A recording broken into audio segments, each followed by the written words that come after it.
बिस्मिल्लाहिर्रहमानिर्रहीम। अस्सलाम वालेकुम नाज़रीन, कैसे हैं आप? उम्मीद करता हूं आप सब खैरियत से होंगे। मैं हूं इमरान चौधरी और आप देख रहे हैं हमारा channel whole world information.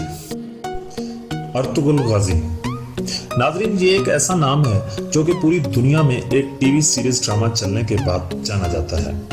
Ertugrul गाजी के नाम से एक तुर्क ड्रामा पाकिस्तान टेलीविजन पर उर्दू जुबान में नशर किया जा रहा है, लेकिन उर्दू जुबान में डबिंग से कबल ये ड्रामा पाकिस्तान में इस हद तक मकबूल है कि इसके मदाहों में वज़ीर आज़म इमरान खान को भी गिना जाता है, जो इसमें दिखाई गई इस्लामी तहजीब की तारीफ कर चुके हैं। उस्मानी रिवायत के मुताबिक अर्तुगरुल सल्तनत उस्मानिया के बानी उस्मान अव्वल के वालिद थे। इसके अलावा उनके बारे में हक़ाइक़ पर मबनी मालूमात ना होने के बराबर हैं। कई सदियों तक दुनिया के एक बहुत बड़े हिस्से पर हुक्मरानी करने वाले इस खानदान और सल्तनत का आगाज तारीख के धुंधलकों में गुम हो चुका है। तारीख की किताबों में उस्मानी रवायात के अलावा इस दौर की दो ठोस निशानियां, एक सिक्का और बाज़दनी सल्तनत के मौरख की एक तहरीर और उस्मान के एक ख्वाब का जिक्र मिलता है, जिसका हम आगे चलकर जिक्र करेंगे।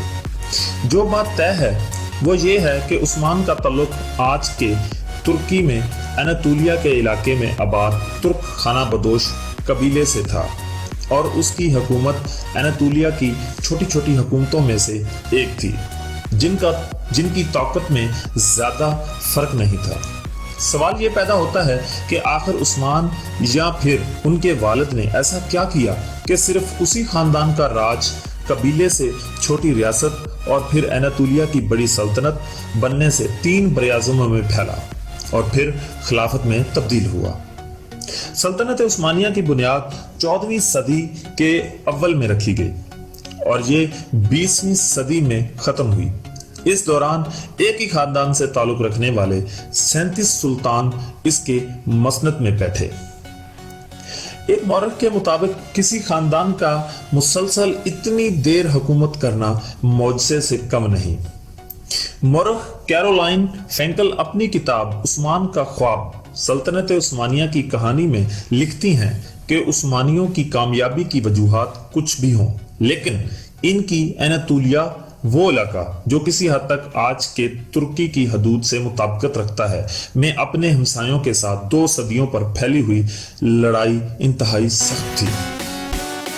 नाज़रीन, 3 बरआज़मों के सुल्तान, मंगोल आंधी जिससे बगदाद आज तक नहीं संभल पाया, कुस्तुनतुनिया की फतह जिसे यूरोप आज तक नहीं भूला, और अर्तुगरुल के बारे में उस्मानी रवायात। मौरख सेटनीफोर्ड जेशा अपनी किताब सल्तनत उस्मानिया की तारीख में जदीद तुर्की और में इस रवायत का जिक्र करते हुए लिखते हैं कि सल्तनत उस्मानिया की शुरुआत तारीख के तालिब इल्मों के लिए हमेशा से अहम सवाल रहा है, लेकिन इस दौर के ज़राए की कमी और बाद के अदवार में लिखी गई रवायत में तज़ाद की वजह से पूरे यकीन से कुछ नहीं कहा।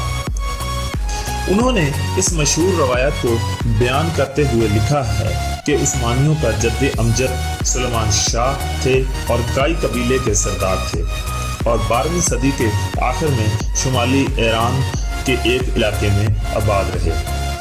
सल्तनत उस्मानिया उस्मान अव्वल। उस्मानी रवायत के मुताबिक अर्तुगरुल सल्तनत उस्मानिया के बानी उस्मान अव्वल के वालिद थे।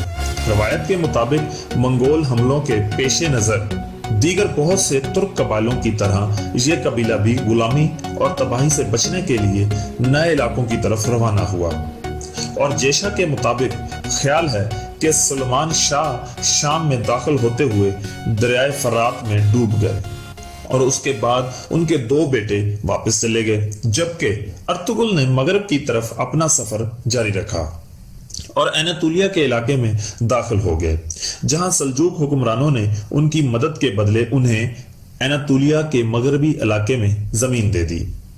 जेशा की किताब में दर्ज इस रवायत के मुताबिक अर्तुगरुल 1280 में चल बसे और कबीले की क़यादत उनके बेटे उस्मान को मिल गई।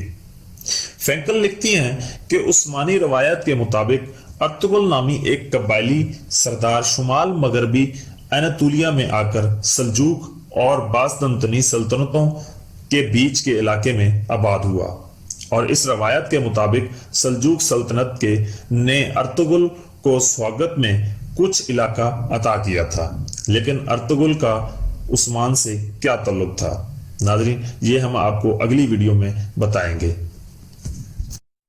تو ناظرین یہ تھی ہماری آج کی ویڈیو۔ اگر ہماری انفارمیشن آپ کو پسند آئی ہو تو لائک کیجیے گا، شیئر کیجیے گا اور کمنٹ باکس میں اپنی رائے کا اظہار ضرور کیجیے گا۔ جانے سے پہلے ہمارے چینل کو سبسکرائب کریں اور بیل آئیکن کو پریس کریں تاکہ ہماری نئی آنے والی ویڈیو آپ کو مل سکے۔ اپنا خیال رکھیے گا۔ اگلی ویڈیو تک کے لیے ہمیں اجازت دیجیے گا۔ اللہ نگہبان۔